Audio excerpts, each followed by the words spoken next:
আজকে এই সমাবেশের ডাক দিয়েছে ইসরায়েলের পণ্য বর্জন করুন, সারা বিশ্ব মুসলমানকে রক্ষা করুন।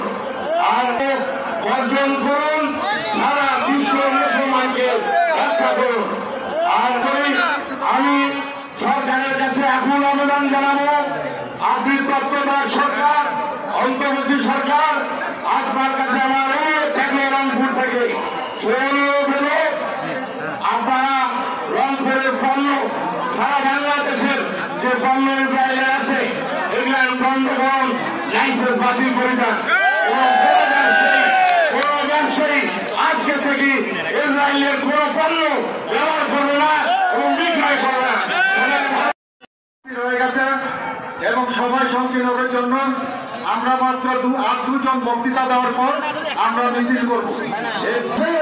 আমি অনুরোধ করবো কোন ব্যবসায়ী যেন ইসরায়েলি পণ্য বিক্রি না করে, যদি এই প্রোগ্রাম করো এই ইসরায়েলি হামলার পর না হয়, আমি কথা দিচ্ছি সারা বাংলাদেশের ব্যবসায়ীরা একত্রিত হয়ে সামনে বাংলাদেশের অচল করে দিয়ে আমরা এই বড় হামলার প্রতিরোধ জানাবো। সম্মানিত সাধারণ সম্পাদক জনাব বিজন করবেন।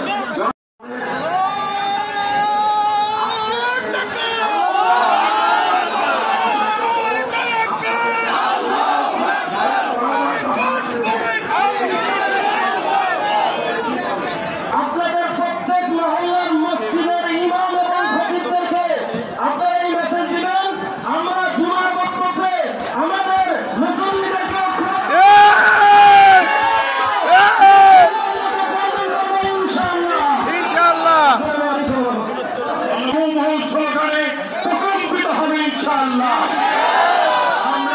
আমাদের র্যালি, আমাদের বিক্ষোভ এই সুপার মার্কেটের সামন দিক দিয়ে বের হয়ে